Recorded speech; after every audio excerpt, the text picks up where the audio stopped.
in, nephews. Tonight, we're talking about something that bothers a lot of you. We're talking about rejection, Mondays. betrayal, heartbreak, and the reason too many of you men keep taking losses that you don't fully understand. And it's not because you're cursed, and it's not because all women are the same. It's certainly not because life just picked you to suffer. A lot of men keep losing because they're out of position. They're too eager. You're too available. Yeah.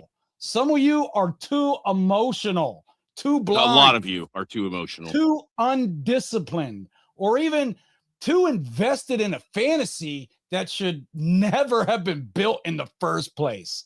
And then when it all falls apart, they call it bad luck. Nephews, that's not bad luck. That's poor positioning. Yep. See, the real game here is not just knowing how to talk to these women. Real game is knowing how to carry yourself as a man.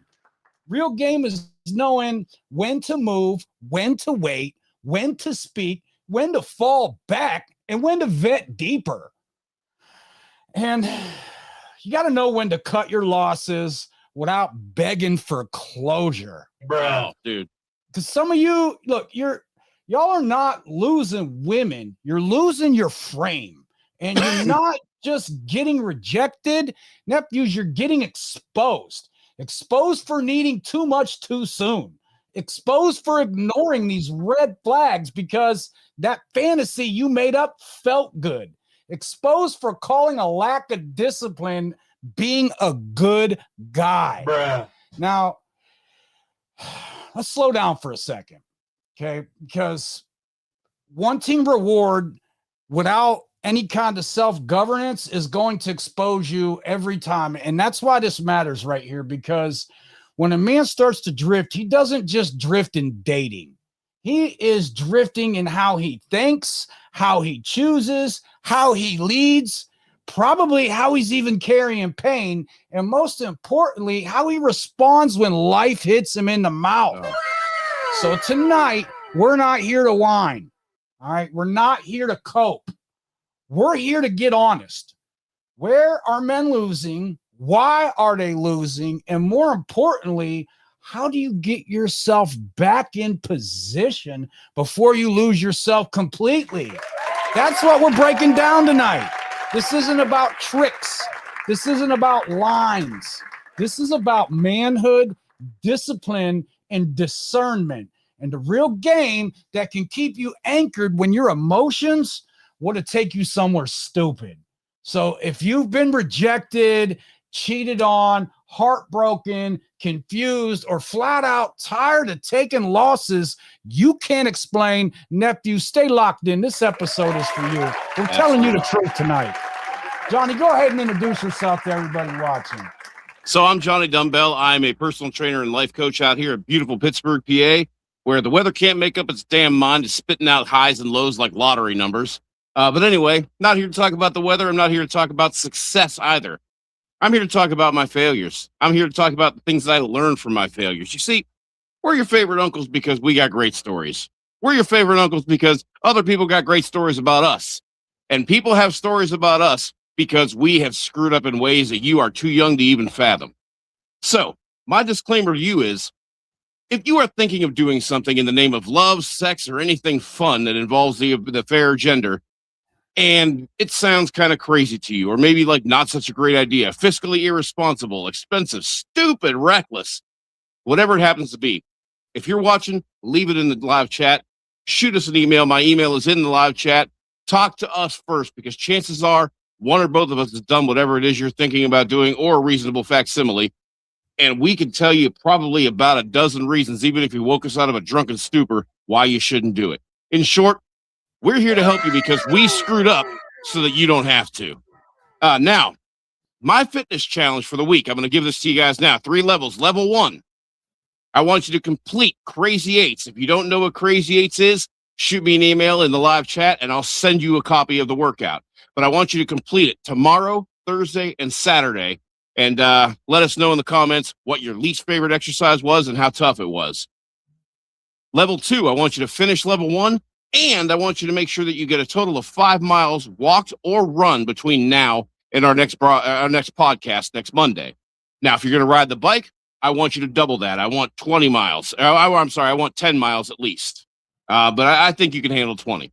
Anyway, level 3, I want you to complete levels 1 and 2. And also, if you are doing levels 1 and 2, you better make sure you're getting 1 gram of protein for every pound you weigh, especially my guys over 40. The older we get, the more important it is to make sure we get that protein to make sure that we can still debunk that myth that you can't build muscle after 40. I refuse to believe it, and I'm building it right now.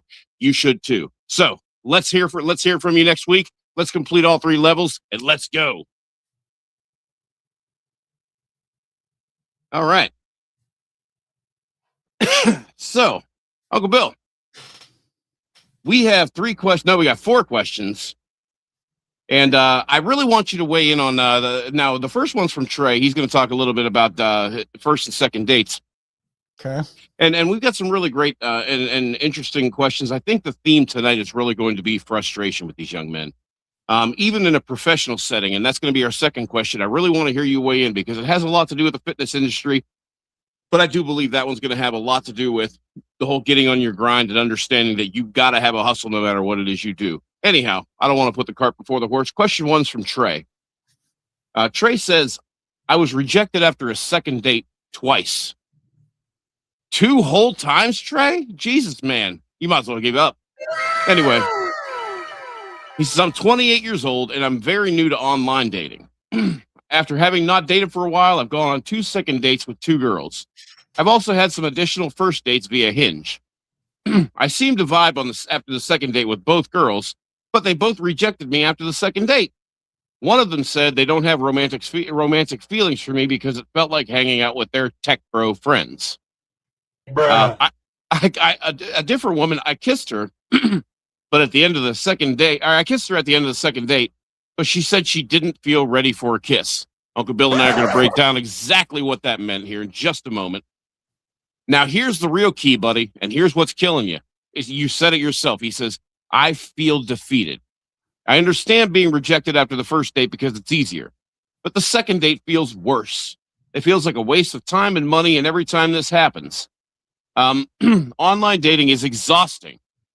Just imagine if you didn't have the internet, kid. I'm just tired. Does it get better with practice, or is this the numbers game Johnny talks about where it's just a matter of finding that perfect match? Let me defend my statement there. First of all, Trey, I never said that the numbers game had anything to do with finding a perfect match. The numbers game has to do with just a girl who's going to allow you to get that foot in the door and begin a conversation. And of those girls, it's a numbers game of who's going to be open to whatever your personality type is. That's just a compatibility and whether or not you're each other's type issue. So that's all I meant by that. Uncle Bill, do you think this is a practice makes perfect situation, or do you think maybe he's being a little hard on himself? Johnny, I'll tell you, I know exactly what happened here. He didn't get rejected on the second date. He got evaluated twice, and he didn't separate himself as a man, clearly.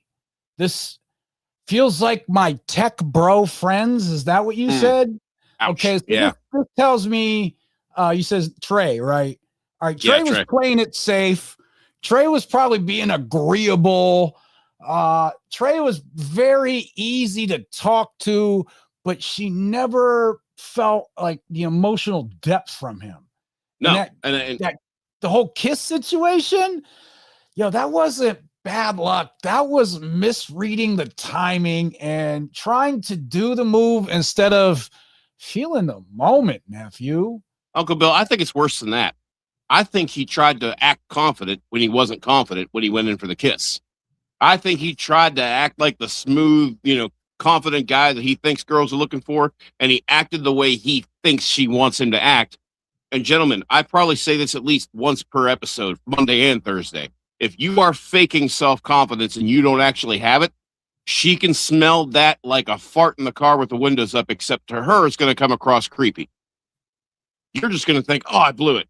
She's going to be like, oh, yeah, I don't want to be alone with him. So remember, don't fake a level of confidence that you have not achieved. It's never going to look good on you. Johnny, here's the thing. A lot of guys, this happens to them. They go on that second date and they start thinking to themselves, I'm doing pretty well.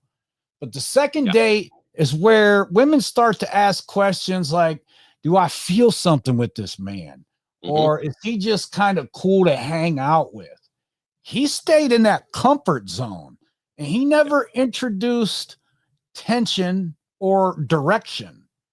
So look, and I want to give him some real game because look, a shout out to you. Thank you for writing in and asking some advice from your favorite uncles. Nephew, the move forward here is stop trying to be liked and start leading these interactions with these women. When you speak with intention and don't do it to fill the space.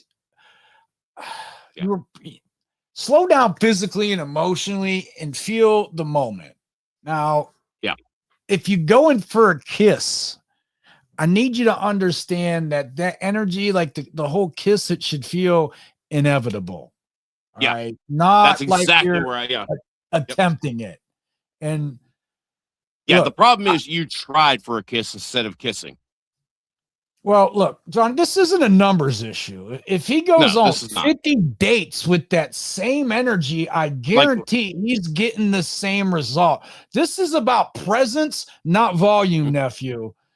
So I would say you need to be more of a man of mystery. You need to leave these ladies wondering about you. Yeah. They got you fully figured out on the second date, nephew. That's your problem here. Yeah, while I can admit that compatibility is at least something of a numbers game, that is not what's happening here. What's happening here is that you're like I say, you're coming forward with a fake sense of confidence. You're trying to, and I'm not saying you're fake, Trey. I'm not saying that at all. What I'm saying is that you're trying to come across as more confident than you are, and that's never, like I say, it just doesn't look good. You thought you were confidently leaning in for the kiss. No, you were attempting it, and it creeped her out. And that's exactly it. Now she's going to disguise that. She doesn't want to hurt your feelings. She's going to disguise it as I'm not ready. No, dude, the attraction wasn't there. The moment wasn't right. And for some reason you decided that maybe it would be right if you just exuded a little confidence outwardly. And again, you kind of got the right idea, but you got the way wrong methodology on that.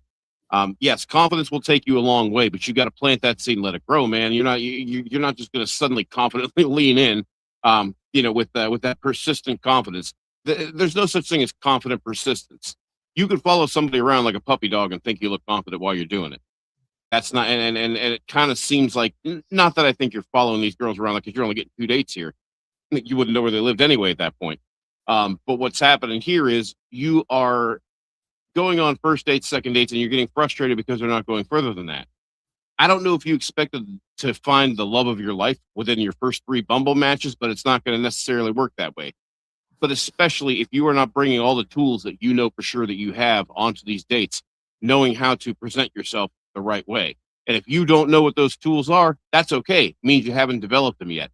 But it also means that you need to accept the challenge from yourself to learn yourself a little bit better, to learn who you are when you're physically tired. That's why I always recommend physical exercise, to learn who you are when you're mentally tired, which really kind of sounds like it's sort of happening right now.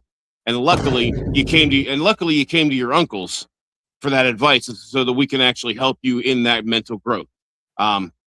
There's going to be some pain. There's going to be some frustration.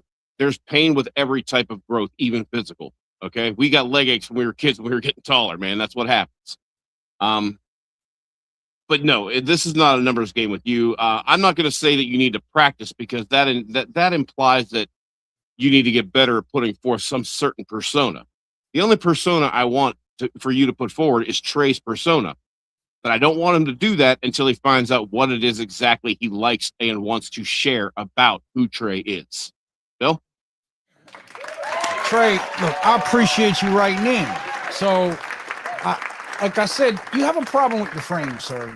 And I think that comes down to how you're vetting women, especially thinking that it's a numbers game, the volume. This tells me that there are steps that you're missing. And okay, let's break this down. Stop trying to impress every one of these women and start qualifying these women who deserve your time, sir. This whole, I hope she likes me, showing up like that is the wrong energy. We need you to shift to, does she even qualify for my time and attention?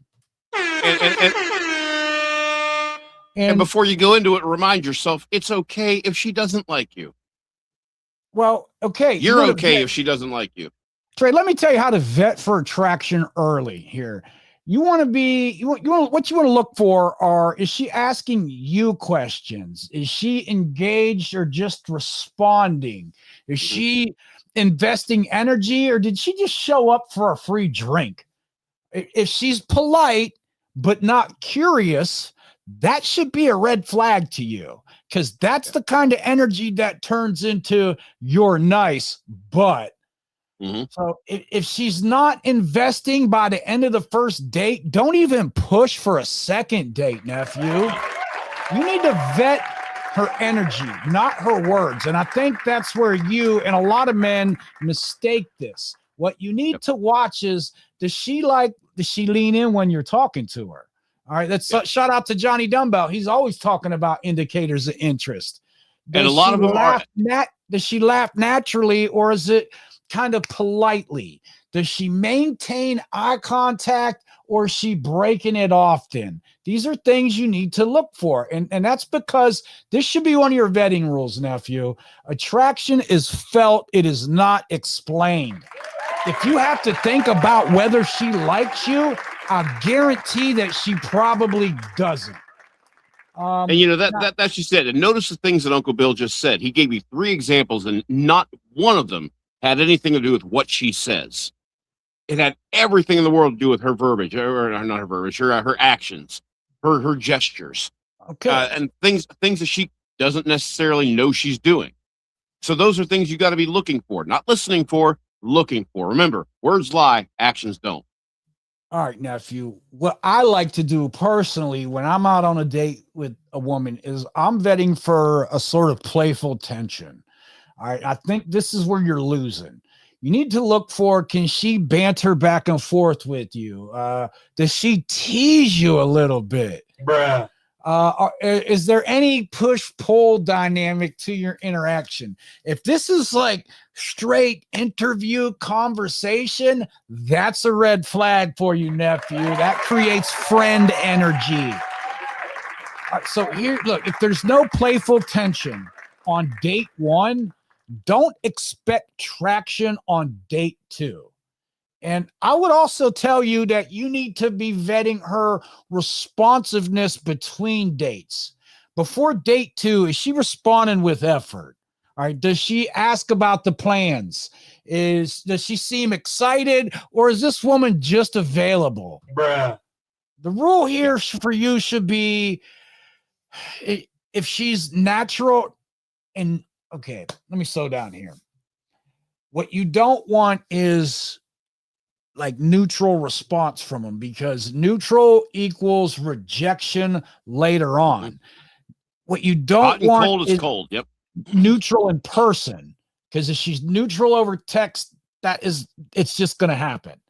Yep. So now something else you need to vet her for, nephew, is, well, you should be vetting, I'll be honest here, for physical comfort.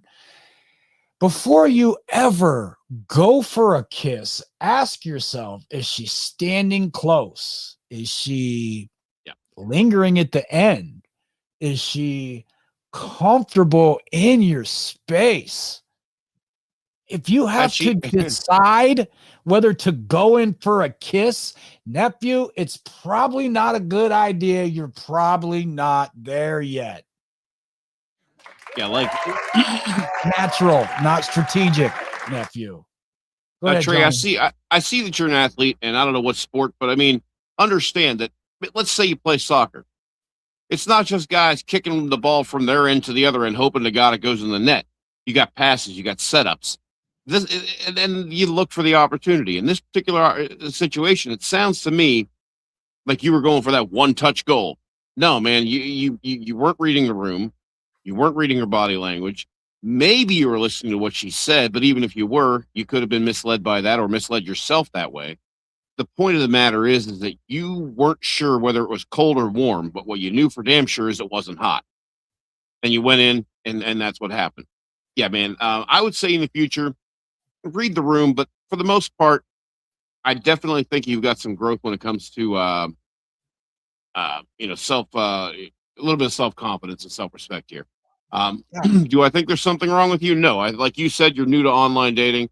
You're going to have a few pitfalls. You're going to hit a few bumps in the road. And it's important to remember that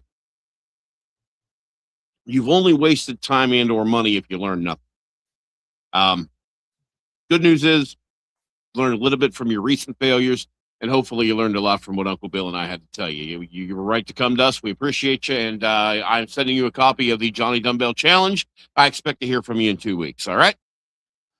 Nephew, I've got one more piece of game I want to give you here tonight.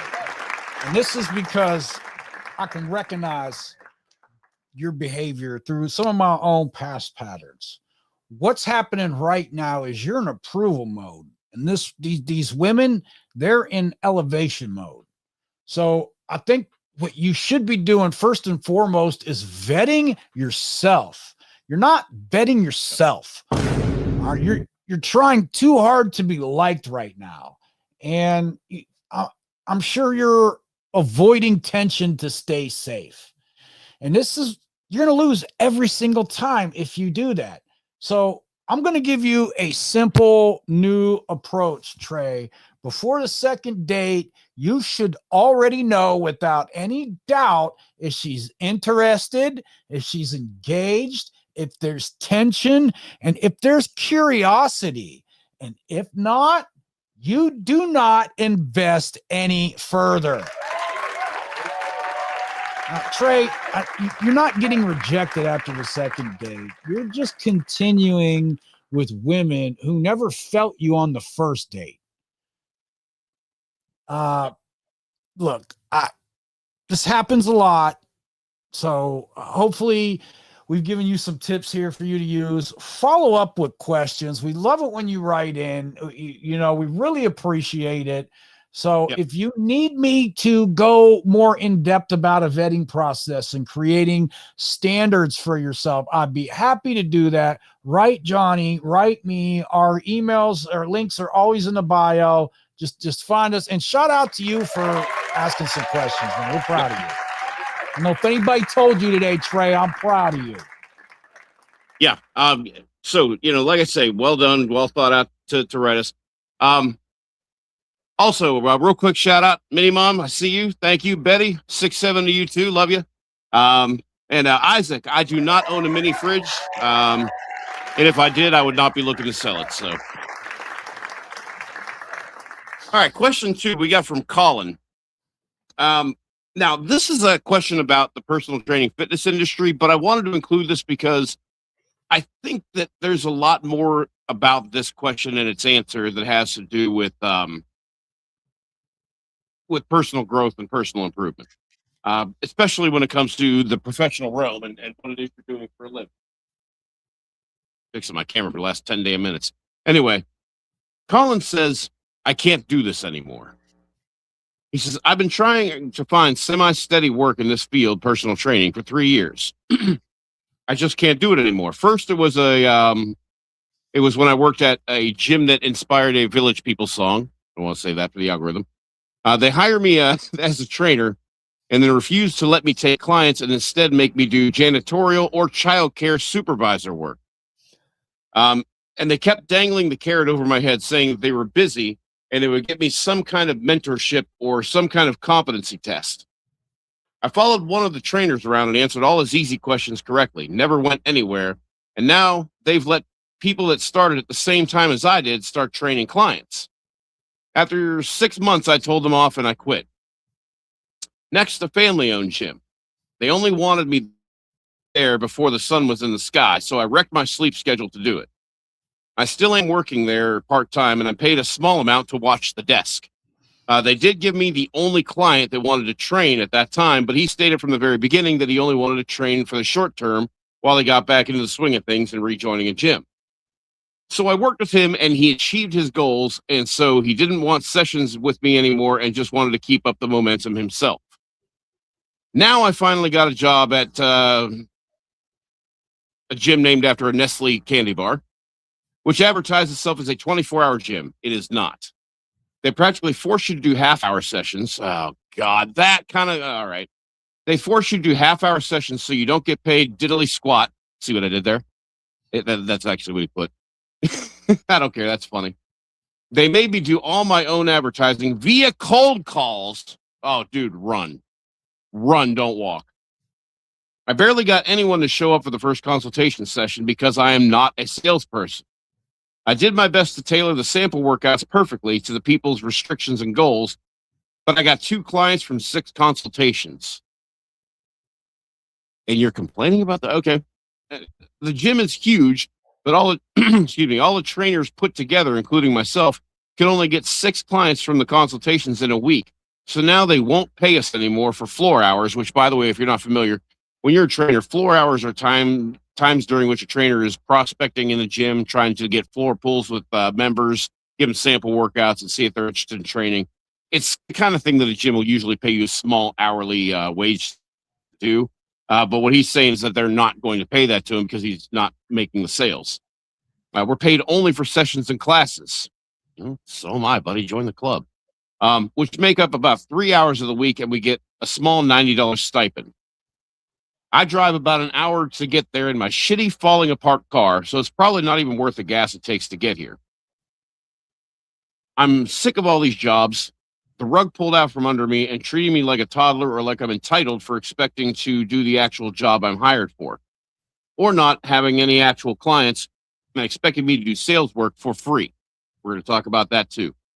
As for why this is happening, I've had other trainers tell me it's my fault or that I'm dumb or bad at this job and to just work harder, bro, or just make a huge social media empire and sell coaching, bro, or pull yourself up by your bootstraps, or you have a bad attitude, bro. Actually, there's a reason all this happened because you sucked at this job. Well, they did take a couple of them out of our mouth here, Colin, but we'll get there. He says, whatever, I don't care anymore. I've got one foot out the door in this career. I know that Johnny has seen some success in Pittsburgh with very little use of social media. How do you get started, and how long should it take for me to become established with a healthy roster of clients? So I understand your frustration. Anytime you start a new career, it's going to have a slow start, and it usually has to do with your ability to do things correctly. But in your case, it's going to be a matter of getting people to trust a brand new trainer with very little experience, and also to kind of pay a pretty good amount of money to work with a guy who, has not been doing this for very long. Here's the thing that I'm curious about. You say they hired you as a trainer and then refused to let you take clients. I've seen this happen with a lot of the big box gyms. A lot of those gyms will hire you in there, and then you find out that you weren't hired as a trainer, you were hired as a training consultant or a sales rep. And yes, a lot of times, especially the big box gyms, when they get their influx of new signups for the month, they pass those along to you because those are leads that you can call.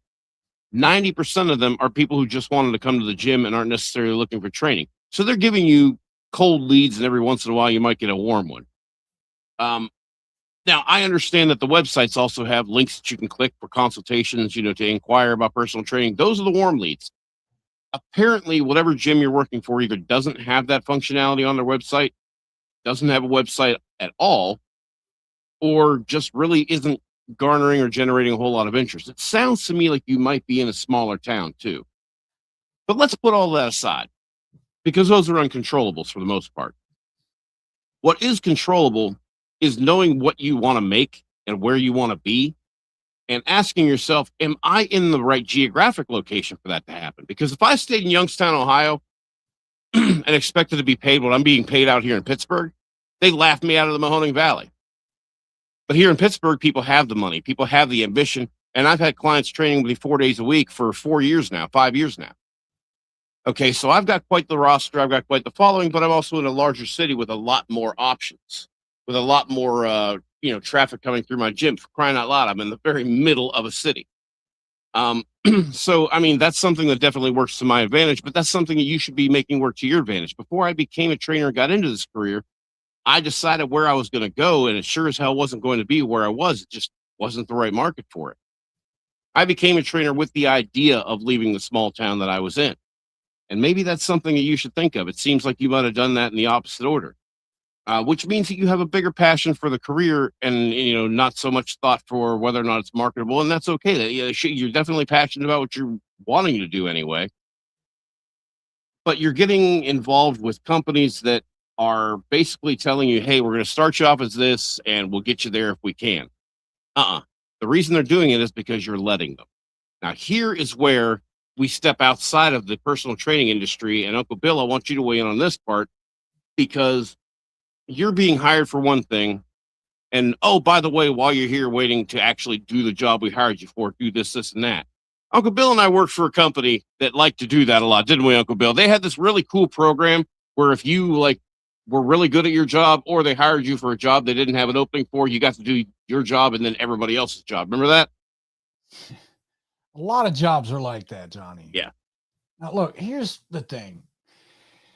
I get it. He's been put in some bad situations, and that's real. Yeah. But here's the other truth. He's waiting for a system to validate him instead of building something that can't ignore him.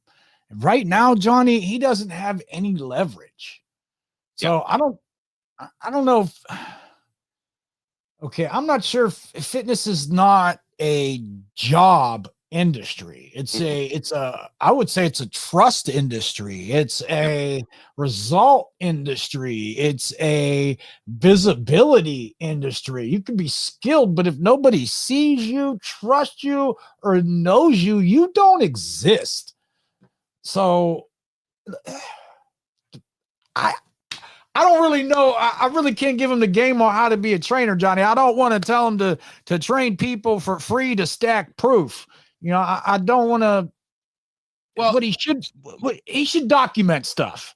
Everything. I want to touch. I want to touch on that too. Results, transformations, conversations. I would tell him to talk to people in the gym, build a pipeline, but stop identifying as not a salesperson because, sir, you sell belief. And here's the shift. You're not trying to get hired. You should be building demand. So I don't know, John. Just telling him to grind harder. I don't think that's really going to work. Let's be real here. He's grinding inside systems that don't reward him, and he needs leverage, not just effort. Yeah. I think it could be either. First of all, what's up, Mike? It's good to have you with us, man. I think it could either be that, or I think the fact that, as young as he is, I think he thought that there was more of a saturation in the market wherever he happens to be, and I think he thought that he was going to go right into the industry, and all of a sudden have 10, 12, 15 clients, and start making the good money right away. I don't want to say big money because we're not rich people, but we do pretty good. But I think there's a couple things working against them. A couple things that are semi-controllable and some other things that are 100% controllable. Number one, I definitely think he's in a little bit small a town. I think that there's a good chance that he just doesn't have enough people around him that are in the market for what he's offering. It doesn't say where he's from, but that's kind of really where the vibe I'm getting as far as that goes. And so, okay, that's a semi-controllable thing. But I say that because what I want you to start doing, Colin, is I want you to start looking for nearby cities that are a lot larger than yours. Now, I'm from Youngstown. I was looking when I first became a trainer, I knew I was going to one of three places. I knew I was either going to Cleveland, Columbus, or Pittsburgh. And I had my heart set on Pittsburgh. That was not where I had my first interview. Things didn't work out with my first interview, so I was not going to Columbus. I wound up here in Pittsburgh. I've been happy about it ever since. I'll be the first one to tell you. I've been doing this for a little over 11 years, and I feel like I've been on paid vacation for 11 years. I feel I haven't had a bad day at work in 11 years. The reason I say that is because this can be for you. This could be the same thing that you end up saying, when it looks like you've been doing this 3 years. So the next 8 years, I hope you're saying this the way I am, because 3 years into it, I wasn't as frustrated as you, but I got to tell you, I was definitely worried about it. I was working a second job. Actually, I was working a third job too. So the thing of it is that sometimes the roster building is a little bit slow going, and that's when you're working your ass off. That's when you're doing everything you need to do. That's when you're getting business cards printed, which, by the way, is not that expensive. It's when you're setting up a social media. I'm not saying you have to set up a giant social media empire. I don't have a giant social media empire. but I do get a little bit of my information out there that way. By the way, PGH Trainer 412 on Instagram, Johnny Dumbbell Fitness on YouTube. There was no way I wasn't plugging that. But what I think is happening is that you're getting frustrated because you're getting the runaround from a lot of these big box gyms that you're going to. Now, you told me that they wanted to give you a competency test. Now, does that mean that you're not already certified, or does that mean that you're certified, but they are giving you some line of bullshit about giving you a competency test and then just never getting around to it so that you'll just keep doing the grunt work? Either way could be true. If you don't have certification yet, I would say that's probably a problem, because you said the next thing you did was work at a family-owned gym. And I know sometimes those mom and pop gyms don't really care a whole lot about certifications, even though they probably should. Well, they definitely should. Because if you're not certified, you can't be insured. And if you're not insured and somebody gets hurt, man, it could be a world of shit. I'm telling you. But anyway, if you are certified, great. Then I would say settle for nothing less than what you deserve. But know that it's probably easier for you to maybe go part-time at a gym that isn't going to pay you a whole lot, but it'll get you some experience. And you know what? I didn't say this, but I said this. Have a couple people freelance on the side that are paying you about the same hourly rate that your gym is charging, because you can make a little bit of extra money there, gain some experience. And depending on which way you're more successful, you can lean one way or the other. Now, at my level of experience, I'm working at a gym. I could be freelance right now. And when it comes to my virtual clients, I am. But at the same time, the way this gym is taking care of me financially, I got to tell you, I'm getting kind of the best of both worlds here. You can find that if you find the right location, if you find the right locale. But I'm telling you right now, wherever you're living, it's probably not the demographic you're looking for. But here's the other thing. You have to stop saying that you're not a salesman. I got into personal training because I wanted to get out of sales, but I didn't want to get out of sales completely. I got out of it because I hated retail. I got out of it because I hated wireless and I hated selling cars. I got out of it but I also knew that getting into this industry, I was going to have to sell. And one of the top qualities that a salesman can have is product knowledge. People skills should be a given, so I don't think that should even be part of the list. Product knowledge is number one. Well, guess what? You're the product. The questions they're going to ask are about you. Who knows more about you than you? The question is, do you offer good personal training? Do you have a good program for them to follow? And most importantly, do you believe it? Because that's when you're going to be able to give these people the rundown of your program, not the sales pitch. You don't want to be a salesman? Good. Don't be a salesman. Tell them about yourself and tell them why you're so passionate about what you do. Tell them how strongly you believe in the program that you offer and how you're so confident that you can take them to where they want to be. As long as the both of you are being realistic with your goals and plans, of course. But yeah, I mean, this is a little bit less. You might be getting screwed by some of the people who are hiring and employing you. But the problem is that you are not scooping up your cojones and telling them that, look, this is what I was hired for. This is what I want to do. If you don't have an opening for me to do that, that's okay. But I'm not here to do this job. I'm here to do that job. If you're hell bent for leather on it, then that's the way I would go. Second, you should already know why they should want you as a trainer. You're not giving this a try. You're 3 years in.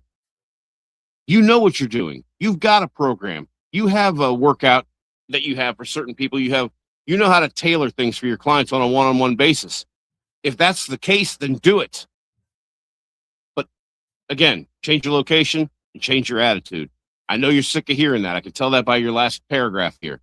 I know you're sick of people telling you to pull yourself up by the bootstraps and, this and that. I don't know if it's a skill issue, but at this point, I think it's a will issue. And I think that what you need to do is you need to do a little bit of soul searching. If this is something that doesn't seem like it's going to be for you, if you don't see yourself doing this in the future, then yeah, maybe step aside and take that other step out the door and move on and find something that makes you happy.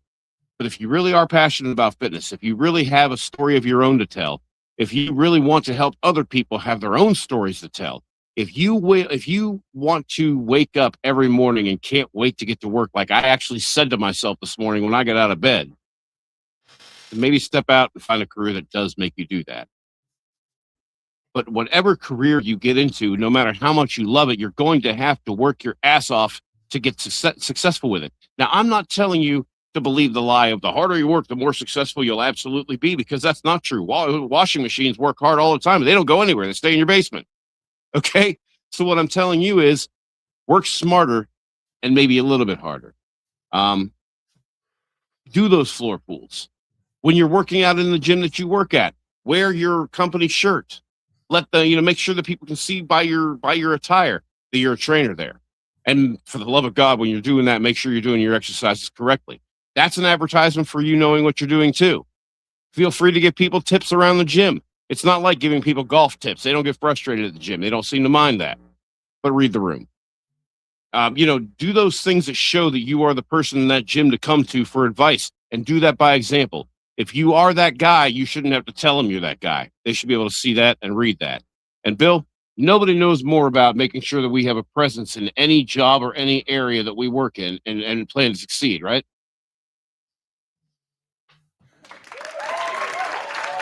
Well said, Johnny. And just for the hell of it, I still sent you, even though I know you're a fitness expert, I'm still sending you the Johnny Dumbbell Challenge. Not only do I want you to complete it, but I do want to get some of your trainer notes on it. I always like to hear from other trainers what they think of this program, or this workout rather. And, any tweaks or issues you see, let me know what you think. Uncle Bill, any final thoughts on Colin here? Now, remember, this isn't just about fitness and training. This is about staying the course and mapping out your success in life, right? Johnny, I don't want to beat him up too bad. I think you gave him some really good advice, so we could just move forward to the next question. Okay. So question 3, this is Sean. And Sean says, my girlfriend broke up with me. I had a 10-year relationship prior to my current relationship, got cheated on, and it shattered my confidence.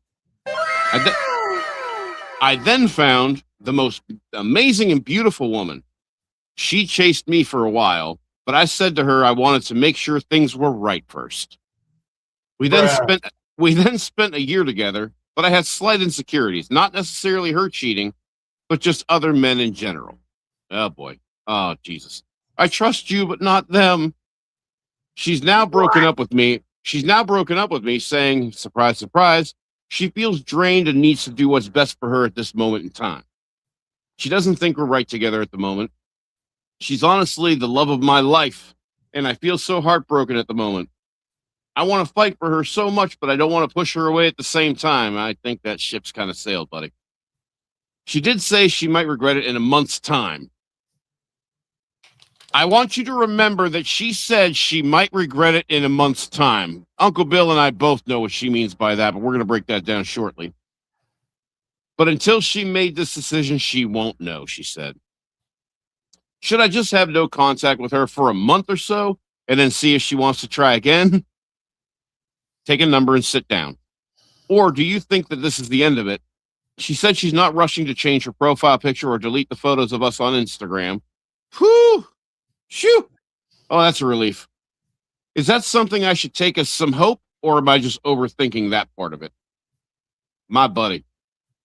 Bill, I need you to take the floor. Yeah. It's all you need to know about bitches. Bruh. All right. Wow. Okay. I'm glad you wrote in tonight, nephew. First of all, shout out to you. Yeah, thank God you wrote in. I'm going to tell you where you made your first mistake. You brought pain from your previous relationship into that new one. When you say it was a slight insecurity, your ass. The woman, I guarantee you, nephew, the woman felt pressure, emotional weight, and she felt a certain responsibility for your peace. And that drains attraction. All right. So, by the way, real quick, we got a comment from Mike. He says he's getting a call that he has to take, but he's going to watch the rest of the video later. It looks like he's asking. I will get a hold of him tomorrow afternoon. He's actually one of our writers in, so we'll be talking to him. But he says, "Love your show, guys. Hey, we love you too, man. Thanks for tuning in, man. Appreciate you, sir." All right, nephew, I need you to understand a woman does not leave you because you care. She leaves when your emotions become her job. She leaves when your insecurity becomes her burden. She leaves you when your presence feels unstable. And now, look, I guess Johnny and I, we got to be the no contact guys, Johnny. We're always talking about no contact. And you know, we ad nauseum, really. Ad nauseum, honestly. Yeah. You know, and I got some good videos on my channel about no contact. I'm sure you got them on yours as well. Yep. But hey, let's break it down like this is the first time you've ever saw an Ask Your Favorite Uncles episode. No contact, nephew, is not a strategy to win her back. It's a return to self-control for you. Now, yeah, you should go quiet. No reaching out, no checking her socials, no tapping in with friends. You need to rebuild your internal stability. And this is where Uncle Johnny is really going to help you, because you need some kind of routine for your life. And he is going to guide you to the gym, which ultimately is going to form discipline in your life that you may not have right now. I'm not going to guide you to the gym. In this case, I'm going to drag you to the gym. Okay. I'm going to take your ass to school too, because here's the thing. You had a 10-year relationship, you got cheated on, and it shattered your confidence. But luckily, before you were healed, you met the most dangerous creature on the planet to a man like yourself. You met a beautiful woman. She chased you, huh? Okay. So you said to her you wanted to make sure things were right first. What the hell does that even mean? You spent a year together and you had slight insecurities? No, dude. You had trauma. Okay? That's what it really is. You had trauma and you were afraid of the trauma repeating itself. You did not heal from that trauma before you went ahead and found somebody else to put that trauma on. She broke up with you saying she feels drained. Well, no shit. You're probably texting her every 5 minutes. You're probably calling her to make sure that she's whatever she's doing. You're verifying everything she does, because even though she may have never shown you any reason not to trust her, you come with pain from a previous relationship. This is the kind of baggage that people want to avoid. You know, I would tell you, if a woman came to you like this in this situation, talking about she was cheated on before and now she's going to watch your every move, I'd tell you to run, don't walk. This girl is taking that advice when it comes to you. She doesn't think you're right together at the moment. The translation there is she is so eager to get away from you that she'll tell you whatever she needs to tell you that she thinks you might accept. Because your next sentence is about her being the love of your life. You want to fight for her, but you don't want to push her away. Again, that ship has sailed. She said and here's the kicker. Here's what kills me. She said she might regret it in a month's time. But until she made this decision, she won't know. Now, I want to focus on this part of it for just a second, Uncle Bill, because what a lot of women will do is when they walk out the door, they don't necessarily close it behind them, especially if they know that door ain't going to get locked. Especially if they know that door's not going to shut. This, to me, is exactly the kind of thing that somebody's saying, where whether she's moving on to somebody else or not, she's going out there at the very minimum to play the field and see what else is out there. If she doesn't already have somebody in mind, if she's not already monkey branching, which it's pretty likely she probably is. She might regret it in a month's time, means that those results she gets out there trying her wings might not be satisfying for her, or might not work out so well for her. So this is going to be her slight insecurity that will lead her back to you in comfort until she's ready to go out there and spread her wings again. I said wings, but yeah, go on. Anyway, the fact of the matter is, you want to know if you should have no contact or wait for her for a month. So you're asking us, should you have some self-respect and go no contact with somebody who doesn't want any contact from you any goddamn way? Or wait around for a month, checking off the days on your calendar. I actually picture you with a Sharpie and a paper fucking calendar, checking off the days until 30 days goes by, and at midnight on that 30th day, I bet you call her. I bet you call her, and I bet you ask what she wants to do, and you wait with bated breath. You might even hold your breath waiting for her answer. This is killing me because it's killing you, okay? Do I think it's the end of it? Yeah. I think the end of this happened a couple of months before she finally came up and admitted it, because she was afraid to see you cry in front of her. I think what happened here was that the last time the two of you sat down to lunch and she saw you cut your cheeseburger in half before taking a bite, while listening to Drake, that was kind of the end of the masculinity for her. I'm kidding. I'm messing with you. But the fact of the matter is that what I'm trying to tell you, man, is that I'm glad to see that you're excited about the silver lining of the fact that she's not rushing to change her profile picture or delete the photos of the two of you on Instagram. But I got news for you, buddy. I still have wedding photos on my Facebook. I haven't looked at them in years, but they're still there because I haven't bothered to delete them. I don't have that kind of time. Okay. Do I think you should wait around for a month? Jesus Jones, man. I mean, I'm glad you asked the question, but at the same time, it makes me sad that you had to ask that kind of a question. No, you don't wait around for anything. That's putting your eggs in one basket just for the bottom of the basket to most likely fall out.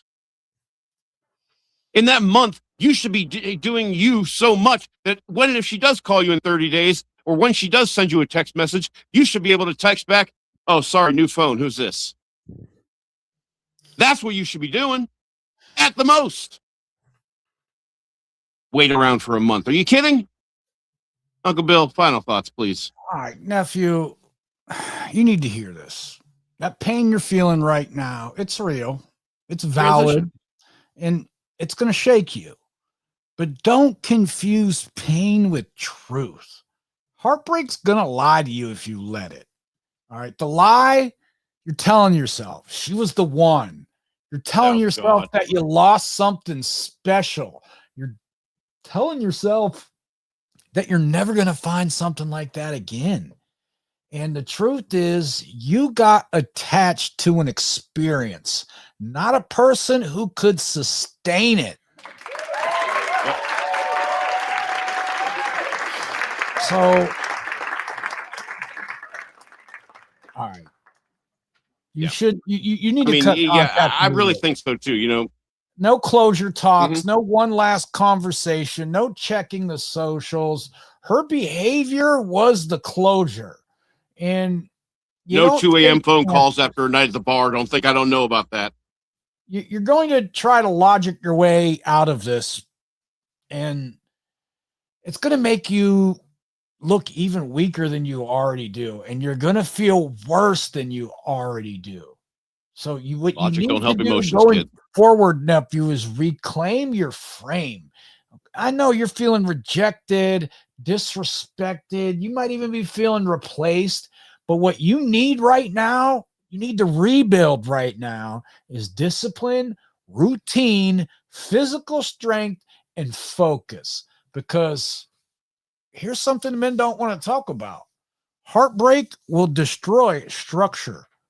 And you can't let it. You learn from your mistakes, all right?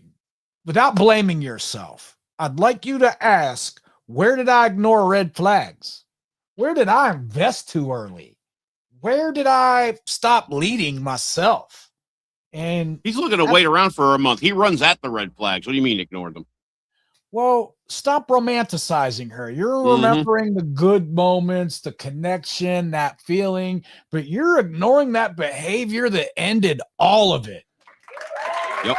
She didn't just break your heart. She revealed she was never qualified to hold it in the first place. And never mind that, she's an amazing, beautiful woman, so you're willing to look past certain things because the amazing, beautiful part seems to buy her a pass to you. That's what kills me the most. Because here's the thing. You're sitting there trying to figure out what she's thinking. The fact of the matter is she already knows that that's how it works. She already knows that you are so attached to her that she can go either way. And more importantly, she all but told on herself when she said, "Hey, in a month's time, I may call you and tell you I made a mistake." Because she already knows that you will be waiting for her. She's going to go out and have her fun. She's going to go out and do her thing. And she knows that if things don't pan out for her, she can always swing that branch back to you because she knows that you will be waiting for her, wagging your tail and ready to jump back in her lap. Sorry, man.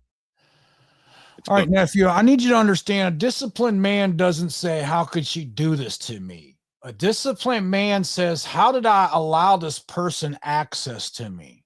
All right, you don't do this from shame. You do this from ownership. Now, what you need to learn how to do is sit with your pain without reacting. You move your body daily. That's non-negotiable. Whether it's a walk, jog, hiking, gym, move your body. Yep. Now, and I've said this twice already. I'm saying this a third time because this matters more than you think. Stay off her page. All her my socials. God. Stay off of them. Now, what you should be doing, and I'm telling you this from my own personal experience. So you're on OnlyFans, click it Small off. wins, work, gym, discipline. Yep. Stack your small wins and rebuild your identity without her. Yep. You didn't lose the love of your life. You lost an illusion, nephew.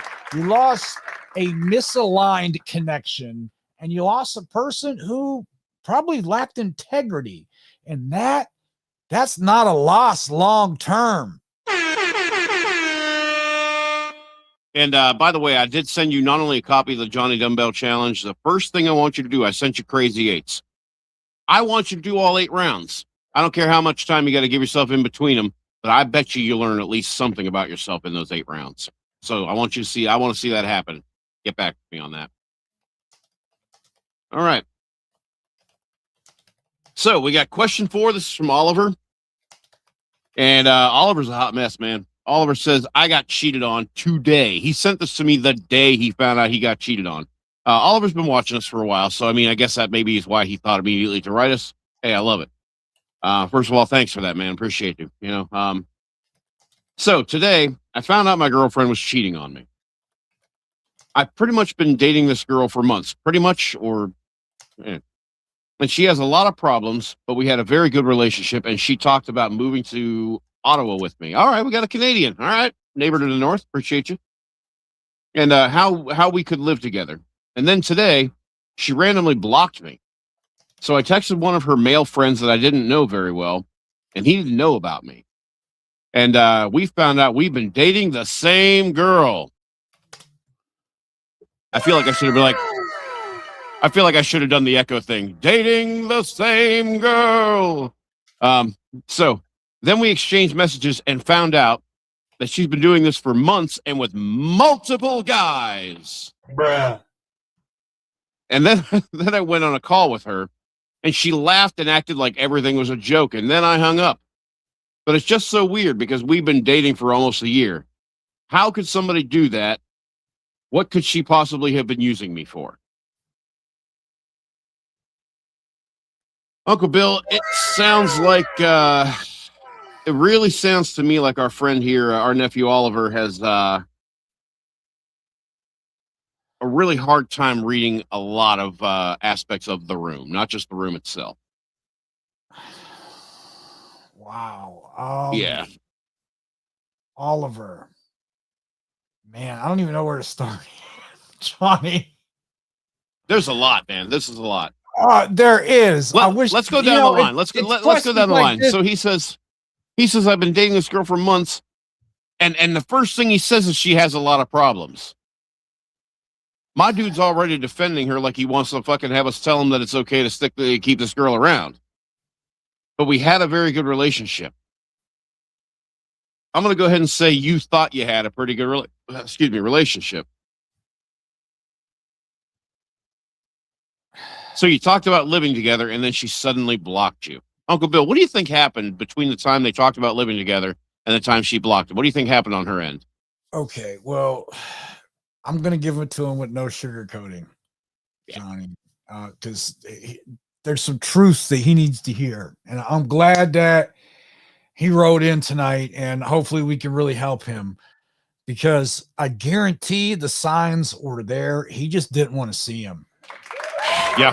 She has a lot of problems. There's your warning.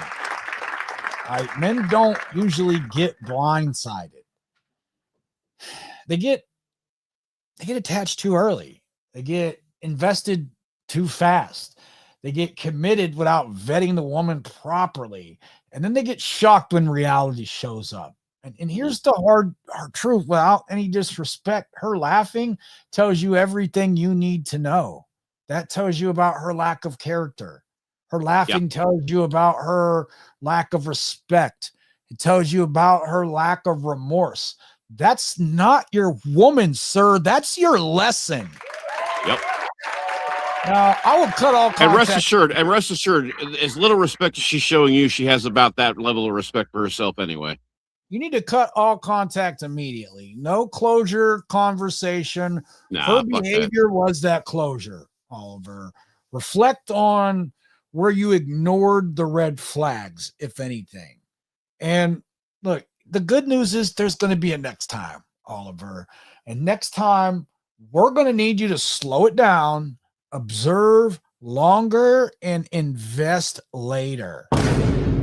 Understand this. Now, you didn't lose her. You escaped something that was broken and probably would have ruined your life. So, but Johnny, instead of turning this into women ain't shit, let's keep it real. Let's talk about vetting, and because that's really where. Well, and this particular girl herself ain't shit, but that's not what we were going to tell him. That's not what he needs to hear, right? So really, okay, let me slow this down a little bit because there's a lot to this. Like, all right, what really happened, and let me strip this down a little bit for him so he can understand. You saw instability pretty early, and yeah, he also saw TNA pretty early. Well, yeah, she has a lot of problems. Didn't he say that? Okay, so he saw the instability early, and instead of cutting his losses, he starts talking about moving in with her. So that's telling me he's building a future fantasy too fast. And you didn't know about other guys? Well, I got to be honest with you, you weren't in control of this situation. Now, that's not just her being wrong. That's you over-investing without any kind of verification. Well, here's what gets me. Here's what gets me. She blocks him, but that still wasn't enough of a sign for him. He had to go and text a male friend of hers because he was confused by her straight up blocking his ass. All right, young men, if she blocks you, the why doesn't matter. She blocked you. There's no need to talk to her again. That was her decision, not yours. Nephew, you didn't lose a good woman. No, you got attached to attention, potential. You put her back on the streets. Highs from oxytocin and serotonin and other chemicals in your brain, and you skipped the part where you made her prove who she really is over time. Bruh. Yeah. All right, vetting. We talk about this all the time, and shout out to Mr. Lucario for all his vetting game on YouTube. That's one of my favorite channels to watch on YouTube and TikTok, man, I'm telling you. Now, this is where we're going to level you up, nephew, because you need to stop qualifying these women too early. Dude, time spent equals trust earned. Now, okay, consistency counts. So what you got to watch for, do her words match her actions over time? Does she move the same week after week? If not, she's probably unstable and you don't need to invest any deeper. Now, this is critical, and this is something you missed, nephew. You need to watch how she handles men. And here's what you should be looking for. Does she have a lot of male friends? Does she keep how many men she handles? Does she usually flirt with other men? Sorry, I'm doing something on TikTok while we're live. No, I got you, man. My bad. No, you're good, man. Yeah, does she flirt with other men? How she interacts with these other guys, this is her preview. If she's loose with attention, I guarantee you she's going to be loose with loyalty. Yep. Now, nephew, please slow down future talk. When a woman starts saying we should move in together or our future or I see long-term early, that's not love. That's emotional instability or even attachment issues or even a form of love bombing. So you never build a future with somebody you haven't observed long enough to. Now, here's the big one, and this is something else you miss. You need to vet for accountability. Ask yourself, does she take responsibility for her mistakes, or does everything just happen to her? A woman who avoids accountability is definitely going to justify cheating later. Yep. Now, watch for chaos patterns. You said she has a lot of problems. That is not a small detail. That's the whole That's story. also not an excuse. Chaos in her life equals chaos in your life. You don't fix that. You don't manage that. You avoid that. Every And time. I'm going to give you, and look, I know you're struggling right now. You know, I'm going to try to talk to you like a man. All right. You got to cut everything. You got to cut the texting. No checking your socials, not one more call. You don't heal while you stay connected to a woman. Now, you're going to be tempted to continue to replay the good moments that you had. Your brain's going to do this automatically. You're going to remember the way she laughs. You're going to remember that connection. You're going to miss those good times while ignoring the fact that this woman lied to you, she cheated on you, and she disrespected you repeatedly. Now, you need to have a rule for yourself going forward. And if you only remember the good, you will only go back to the bad. And I'm going to need you to double down on your part in this and accept the signs that you missed. And I want you to do this not as a way to beat yourself up, but as a way to take your power back. Please ask yourself, where did I ignore discomfort? Where did I rush attachment? Where did I want it to work more than I wanted the truth? And that's your growth. Now, we tell you a lot of we tell a lot of you young men the same thing. You need to rebuild structure in your life after heartbreak, and this is critical. And it's that heartbreak, it's destroying your routine. So, and like I said, we say this all the time: gym, work focus, clean sleep, clean eating, no idle time. Because the reality is, when you're fresh out of a breakup, idle time equals emotional spiral. And what I'd like you to do, I'm going to need you to detox your identity, sir, because right now you're thinking, how could she do this to me? And we're going to help you shift to, what kind of man do I need to become so I never allow this to happen to me again? Yeah. So, Oliver, final thought from me. First of all, I'm going to send you a copy of the Johnny Dumbbell Challenge, just like the other three. And while you do that, whether you're already in shape or you're looking to get in shape, while you are doing this, and trust me, this is going to help you, I want you to remember a couple of things. When you're getting in good physical shape, remember, you can't go to the gym and then have your post-workout meal be pizza. You can't serve two masters. You don't want to work out like a champion and eat like a chump. You don't want to, you can't stay up until 2 a.m. and expect you up by 5 a.m. to get your workout in.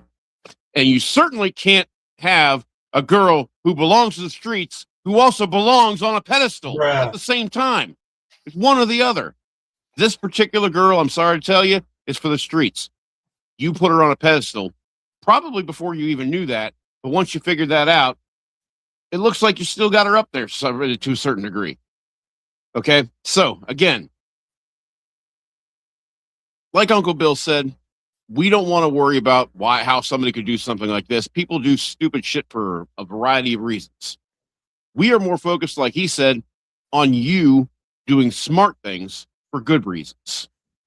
And that's what we want to make sure that we set you on the path for. You got to have a little bit of self-respect. If things seem fishy, there's a reason they seem fishy. And I hate to tell you this, but asking questions isn't always going to be the thing that gets it done, because the answer to your questions are always going to be words.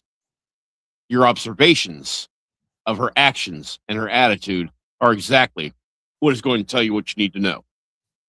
And that's pretty much it. Bill? Nephew, I'm going to do you one better. I understand, because I've been through this pain of heartbreak myself. I'm going to tell you something men don't talk about a lot here on the internet, and that's you need to detox emotionally. And I'm even going to tell you how to do that tonight, how I did that. First of all, you got to sit with it. And that's going to mean no distractions, no music, no scrolling, no substances to numb yourself. You need to sit with it and feel it.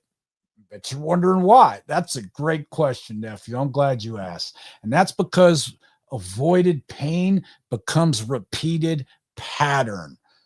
So we're going to break that pattern. You also are going to need physical release. Now, I like to lift heavy. Maybe running hard your thing. It doesn't matter. Just sweat. Your body is holding stress from that betrayal. You don't think it out. You move it out. Next, you need to write it out. Not feelings, but facts. Write what happened. Write what you missed. And then write why you're never going to tolerate something like this again. Yep. Now, the biggest thing here, nephew, I want you to reframe this loss. You didn't lose a loyal woman. You certainly didn't lose a stable future. You lost a situation that was going to collapse anyway. You didn't get played because you're weak. You got played because you trusted before you vetted. So vet, do a better job of vetting. Invest later. Observe longer. And cut her off faster. But most importantly, never let your emotions outrun reality again.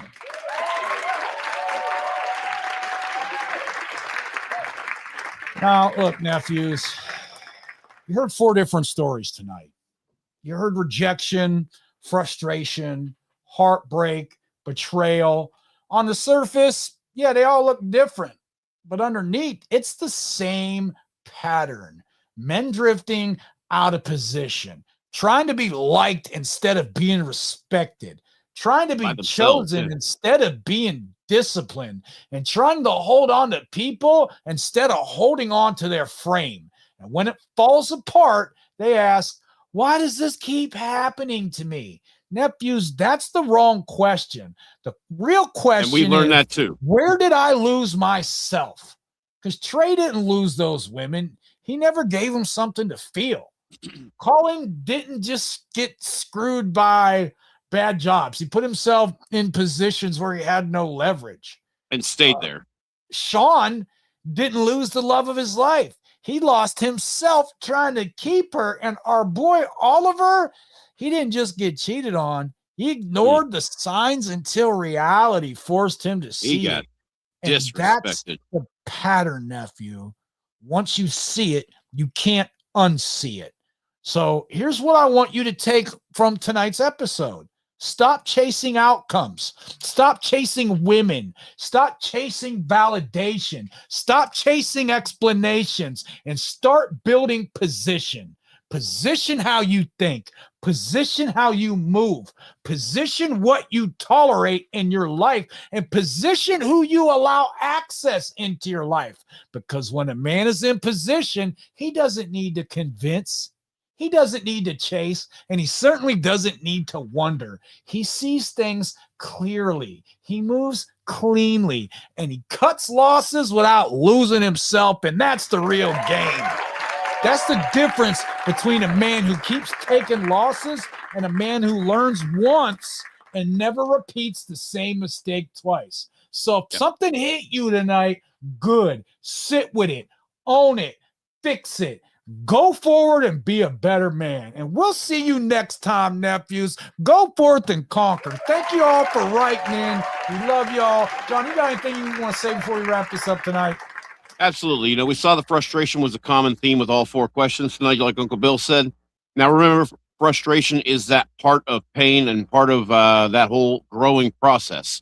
I had a person not too long ago ask me about this 2-leaf plant that I always have on my desk. This is a philodendron.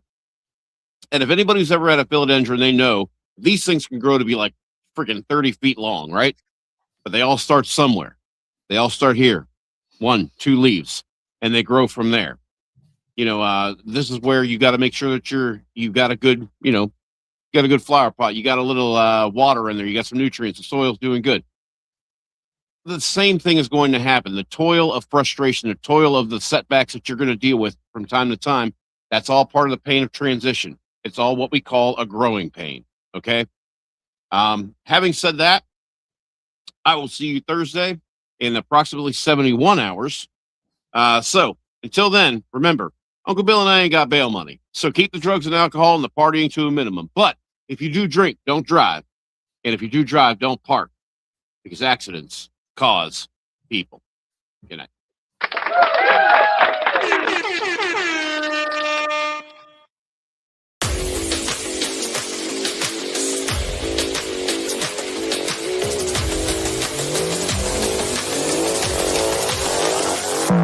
Yeah.